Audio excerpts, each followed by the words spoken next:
Buletin Didik 1 Mei bersama saya Mimi Azira Abdullah. Assalamualaikum dan salam sejahtera. Pemansuhan ujian pencapaian sekolah rendah UPSR sepenuhnya dan pembatalan pentaksiran tingkatan 3 PT3 tahun ini diharap berupaya melahirkan generasi masa depan yang lebih kreatif, inovatif dan berdaya saing seiring situasi dan perkembangan dunia semasa. Bagi sesetengah ibu bapa, perubahan yang dilakukan Kementerian Pendidikan disifatkan wajar ketika negara berdepan pandemik COVID-19. Ia juga berpotensi jadi pemangkin dalam usaha menyemai perasaan cinta ke sekolah untuk semua pelajar. Segelintir ibu bapa yang ditemu bual berpendapat peperiksaan memberi tekanan yang tinggi khususnya bagi kanak-kanak yang masih di sekolah rendah. Situasi itu menyebabkan timbul rasa kurang seronok untuk ke sekolah serta terbeban dengan desakan untuk mendapatkan skor A bagi semua subjek. Saya rasa UPSR ni dia terlalu exam oriented. Jadi mungkin bukan semua budak yang walaupun mungkin dia belajar bersungguh-sungguh, tapi kalau beberapa hari sebelum exam tu kalau dia demam misal katanya, dia tak dapat nak jawab soalan dengan baik. Padahal kalau ikutkan sebenarnya performance dia okey. Tapi sebabkan UPSR tu dia semua bergantung kepada keputusan yang dibuat pada hari tersebut. So jadi saya rasa sepatutnya kalau UPSR ini dimansuhkan, sepatutnya ada lagi satu assessment lah yang merangkumi mungkin coursework ataupun oral exam. Memiliki 3 anak lelaki dan seorang daripadanya berusia 12 tahun, Saifuddin Rahim melihat cara pentaksiran perlu ditambah baik dan dinilai dari semua aspek dan anak-anak perlu diberi peluang mengenali bakat serta potensi diri terlebih dahulu. As a parent, saya rasa saya setuju dengan pemansuhan UPSR ni. Pasal bagi saya penilaian secara summatif dan formatif ni kita perlu ambil kira bila penilaian sekarang dia ambil kira melalui pemakahan mata pelajaran, sedangkan murid-murid ni secara holistiknya perlu dinilai secara holistiknya lah. Bukan daripada just markah saja. Pembangunan diri mereka pun perlu diambil kira juga. Lega sikit-sikit tapi kena pressure, kena belajar juga. Macam mana Afiq nak make sure walaupun tak ada exam yang besar tapi Afiq still study? Buat timetable setiap hari. Buat kerja ada masa dia. Pandemik yang melanda sejak awal tahun lalu turut menggugat sistem pendidikan di negara ini yang berorientasikan peperiksaan. Justru pelajar mengalami kesukaran untuk menguasai sepenuhnya pembelajaran di samping guru menghadapi masalah untuk menghabiskan sukatan pelajaran tepat pada waktunya. Saya lihat sistem pendidikan sekolah rendah perlu berlakunya evolusi. Memandangkan ketika berlakunya COVID-19 daripada tahun 2020 sehingga sekarang, kita dapat lihat banyak keciciran pelajar terutama yang masih tidak dapat menguasai 3M. Jadi, jika sistem berteraskan berorientasikan peperiksaan, ini sedikit sebanyak mendatangkan kesukaran kepada para murid-murid yang lemah, yang susah, yang mengalami masalah di dalam pembelajaran. Ini pula reaksi pelajar autisma Lana Darwisha yang amat petah berbahasa Inggeris. Hi. Me as a school student do agree with the UPSR abolishment. Actually, I was supposed to sit for this exam last year, but then after a long discussion, it was extended to 2 years. My parents knew what's best for me, but as an autistic, it's hard for me to understand all the syllabus at school because it gets harder every year. Dalam pada itu, Kementerian Pendidikan akan memperkasakan pentaksiran berasaskan sekolah selain pentaksiran kemasukan sekolah khusus PKSK bagi murid yang berhasrat memasuki sekolah berasrama penuh dan sebagainya selepas ini. Kerajaan akan menilai semula pelaksanaan Perintah Kawalan Pergerakan PKP yang sedang berkuat kuasa di beberapa negeri, khususnya yang sedang mengalami peningkatan kes positif COVID-19. Perdana Menteri Tan Sri Muhyiddin Yassin dalam satu kenyataan berkata perkara itu penting dalam memastikan prosedur operasi standard SOP yang berkuat kuasa serta tindakan yang diambil berkesan untuk membendung penularan wabak berkenaan. Tegasnya, kerajaan telah menggunakan sistem amaran awal iaitu Hotspots Identification for Dynamic Engagement (HIDE) bagi mengenal pasti kawasan atau premis yang berisiko menyumbang kepada peningkatan kes. Premis yang dikenal pasti akan diarah tutup sekiranya dikesan telah dilawati oleh sejumlah besar mereka yang positif COVID-19. Langkah terbabit sejajar dengan keputusan kerajaan untuk mengawal penularan wabak secara bersasar. Selain sistem pemantauan dilakukan setiap hari bagi mengenal pasti lokasi tumpuan awam yang berisiko tinggi, Tan Sri Muhyiddin menyeru orang ramai untuk terus patuh SOP bagi mengekang penularan COVID-19. Dewan Bandaraya Kuala Lumpur DBKL membenarkan Bazar Ramadan, Jalan Raja Alang dan Taman Setiawangsa di Ibu Negara beroperasi semula seperti biasa. Dalam kenyataan hari ini, pihaknya memaklumkan akan menambah bilangan penguatkuasa bertujuan memastikan SOP terus diperketat dan dipatuhi. Kedua-dua bazar itu antara 22 bazar yang disenaraikan oleh Kementerian Perumahan dan Kerajaan Tempatan KPKT semalam perlu ditutup selama 3 hari bermula hari ini bagi tujuan sanitasi dan memperkemaskan semula SOP.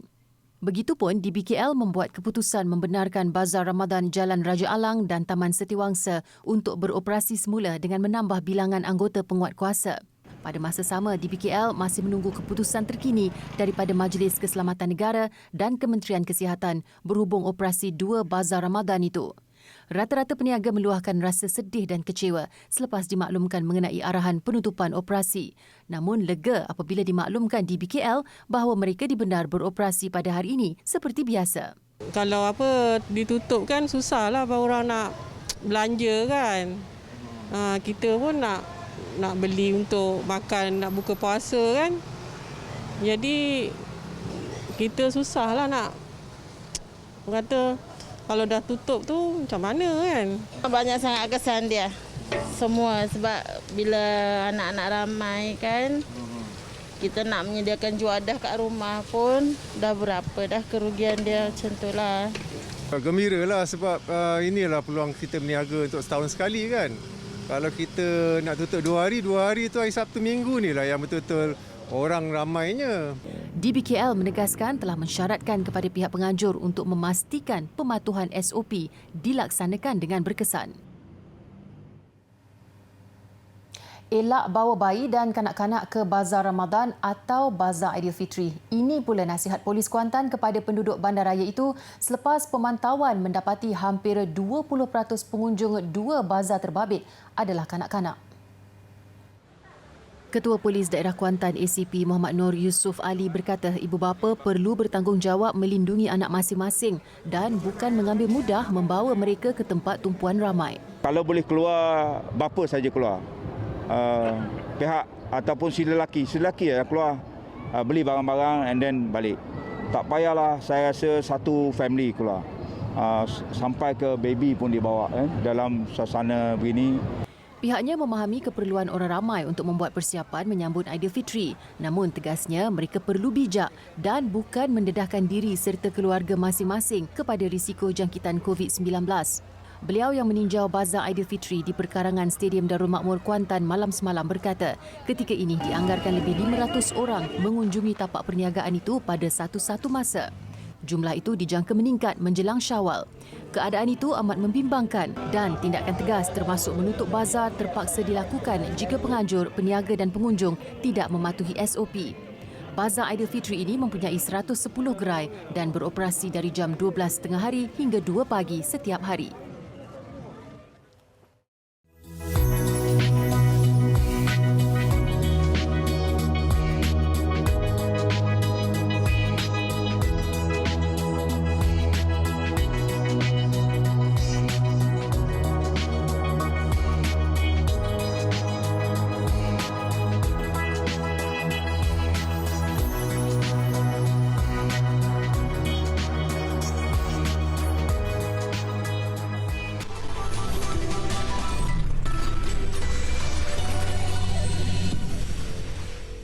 bertemu kembali. Jagung manis dan jagung ungu yang diusahakan di Kampung Komong, Jasin, Melaka akan dikomersialkan sebagai produk pertanian terbaru di negeri itu.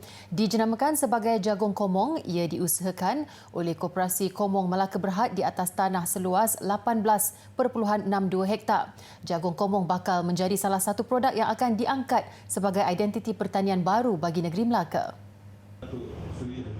Ketua Menteri Melaka, Datuk Seri Sulaiman Mat Ali berkata mengambil contoh tanaman mangga harum manis di Perlis, jagung Komong dilihat sebagai satu produk yang boleh membawa nama Melaka untuk dikomersialkan di dalam dan luar negara. Ini jagung ni besok, pihak kerajaan boleh lah. Bila mesyuarat di KL, promote kan.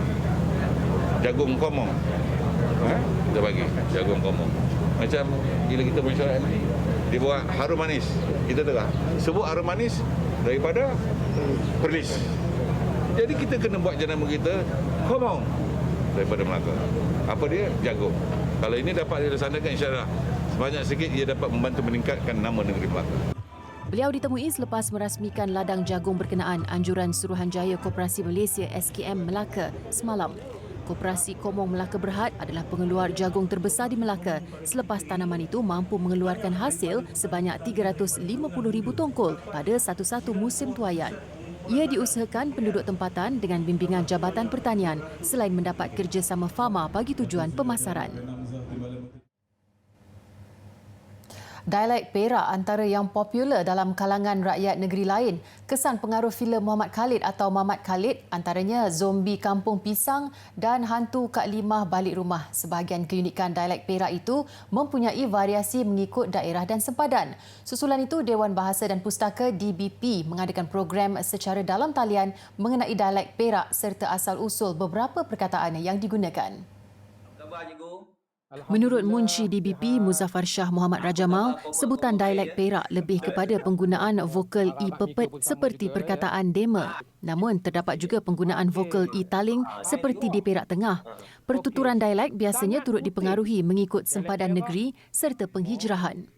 Apabila kita mencari dialek Perak, asasnya ada dua daerah saja yang boleh menjadi contoh penutur jati ataupun penutur natif.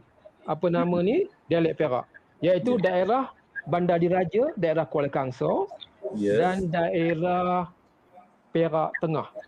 Tambah Muzaffar, berlaku asimilasi atau perkataan pinjaman dalam dialek Perak sehingga menjadikan ia lebih unik.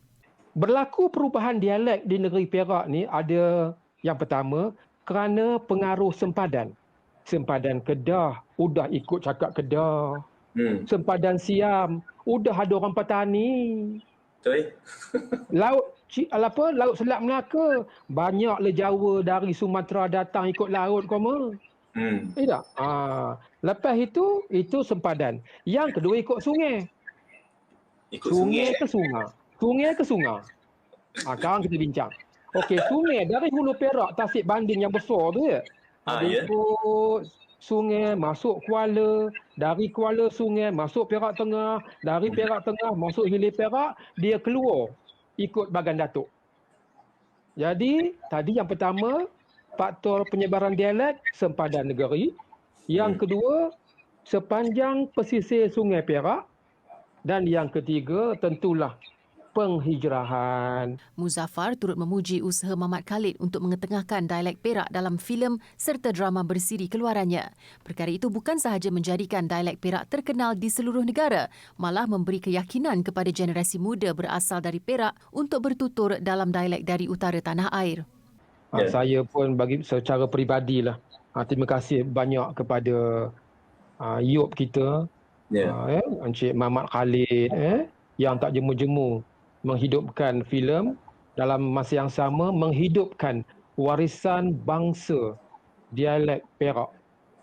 Kalau tak ada usaha Ropi ni, lama-lama lambat laun mati nanti warisan bangsa kita. Tak? Selain dialek Perak, DBP turut membincangkan pelbagai dialek lain di laman Facebook mereka. Untuk mengenali lebih banyak dialek di Malaysia dengan lebih mendalam, anda boleh melayari laman Facebook DBP Malaysia.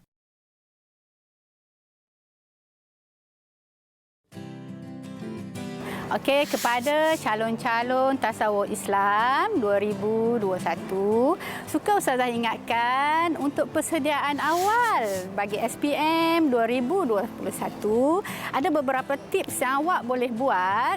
Antaranya, awak buat nota dalam bentuk peta minda atau peta iting. Boleh pilih sama ada nak peta pokok, nak peta buih, berbagai-bagai peta awak boleh buat, dan wujudkan juga akronim supaya awak cepat menghafal. So, apabila masanya examnya nak sampai nanti, semuanya di hujung jari dalam minda awak.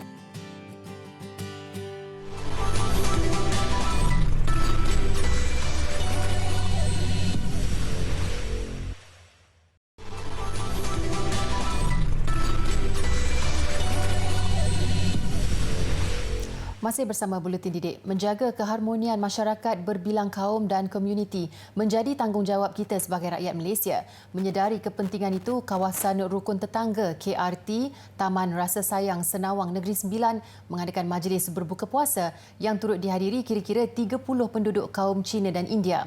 Menariknya, ada di antara mereka turut sama berpuasa bagi merasai sendiri pengalaman dilalui umat Islam. Ketua Program Ihya Ramadan Taman Rasa Sayang Zulkifli Muhammad berkata program ini sebahagian daripada aktiviti yang sering dilakukan komuniti taman dalam memperkukuh hubungan antara masjid dengan rakan bukan Islam. Tambahnya, program ini juga mendapat kefahaman lebih jelas mengenai agama Islam sekaligus menepis segala salah faham serta persepsi negatif yang sering diperlihatkan dalam masyarakat hari ini. Program ini sebenarnya berpunca atau bermula daripada untuk tahun lepas, kita peringkat masjid, kita ada mewujudkan beberapa kluster sebagai jawatankuasa tambahan. Antara klusternya ialah kluster bukan Islam, iaitu di kalangan India dan kalangan Cina. Jadi kita bergerak dalam tempoh tu untuk urusan-urusan khususnya dalam bentuk kebajikan. Jadi bila sampai tahun ni masuk bulan Ramadan, maka saya sebagai ketua program Ihya Ramadan Taman mencadangkan apa kata kalau kita buat satu majlis berbuka puasa, tetapi kita memberi tumpuan ataupun lebih pelawaan kepada rakan-rakan bukan Islam, iaitu kaum Cina dengan India, dan dalam majlis itu nanti mungkin mereka lebih dapat merasai, dan saya pun beri challenge pada diorang siapa yang dapat berpuasa sama-sama. Jadi selain daripada dapat majlis untuk buka puasa dengan yang bukan Islam ni, dia juga mengukuhkan lagi hubungan antara masjid dengan rakan-rakan bukan Islam melalui jawatankuasa kluster. Salah seorang penduduk, A. Satya Silan, sudah 30 tahun menetap di taman ini. Jelasnya, hubungan silaturahim antara penduduk berbilang bangsa di taman ini amat baik. Memang Taman Rasa Sayang ni, walaupun orang Hindu dengan orang kaum Cina kurang, tapi silaturahim antara kaum ni memang baik. Ada apa-apa isu kita akan pergi kerjasama lah. So sampai sekarang saya dah 30 tahun dekat sini. So kita macam satu keluarga lah. Tidak terkecuali merasai keseronokan berbuka puasa bersama jiran beragama Islam ialah Chu Wei Ling. Program ini katanya memberi peluang untuk beramah mesra bersama jiran tetangga. Kita sebagai bangsa Cina, kita rasa gembira sebab yang berbuka puasa tapi orang pun ada join us, kita tu join together, kita Indian dan kita Chinese datang join together lah. Kita tak rasa macam terasing, tapi memang berbangga lah sebab dapat rasa macam mana yang berbuka puasa. Mungkin berdua duduk dekat dalam satu komuniti. Memang kita memang betul sebab biasa kita pun tak merasa saya mos dia memang Islam lah, tapi dia pun selalu jemput kita untuk join dia punya aktiviti.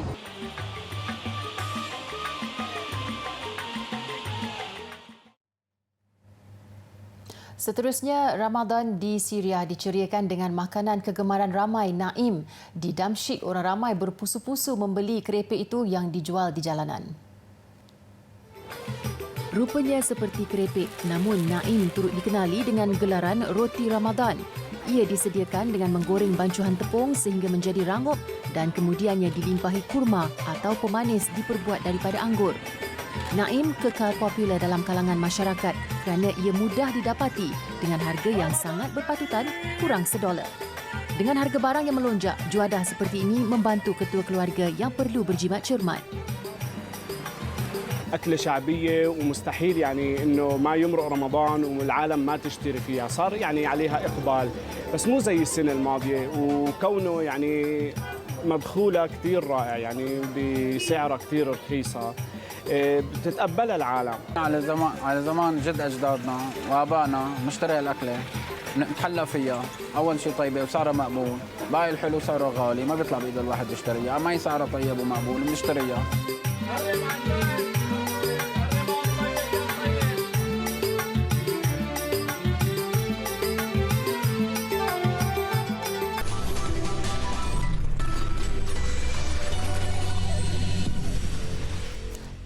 bulan. Itu tempoh Disneyland di California ditutup berikutan pandemik. Sudah tentunya pembukaan semula taman tema yang juga digelar tempat paling menggembirakan di dunia itu menerima kunjungan orang ramai yang merindui suasananya. Ia bagaimanapun dibuka kepada penduduk negeri terbabit dan beroperasi di bawah kapasiti terhad pada 25% sahaja. Selain perlu mematuhi SOP asas dan membuat tempahan, pengunjung berkumpulan hanya dibenar dengan jumlah tertentu dari rumah yang sama.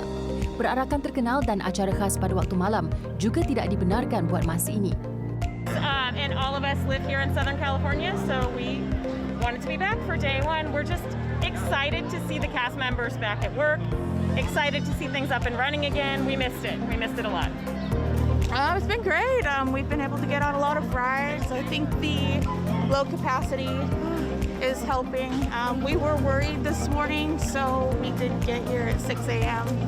But they let people in early, so that was nice. Disneyland Park sudah mendapat tempahan penuh sehingga 7 minggu akan datang. Ketika ini, California mencatat jumlah kes positif paling rendah di Amerika Syarikat dengan lebih separuh daripada penerima vaksin sudah mendapat sekurang-kurangnya suntikan pertama. Di China pula, orang ramai menyaksikan pelancaran modul pertama kapal angkasa buatan negara itu sambil diiringi persembahan orkestra.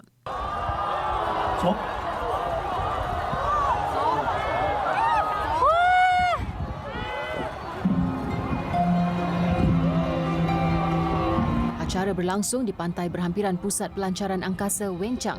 Stesen angkasa Tiangong atau Heavenly Palace dijangka beroperasi tahun hadapan selepas 11 misi membawa modul dan pemasangan di orbit.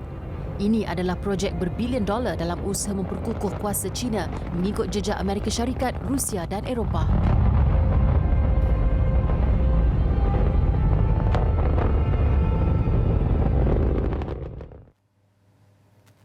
Kumpulan K-pop terkenal Twice mencatat satu lagi pencapaian. Hari ini, kesemua 9 anggota kumpulan itu berkongsi video menerima anugerah Diamond Play Button daripada YouTube.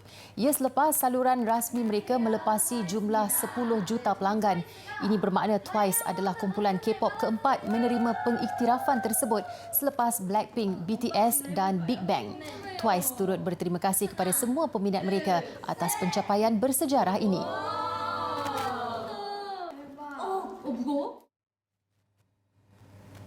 Baiklah, buat seluruh warga pekerja, marilah sama-sama memperkukuh kualiti dalam menyumbang kepada pemulihan ekonomi negara. Selamat Hari Pekerja. Saya Mimi Azira Abdullah. Salam hormat dan Assalamualaikum.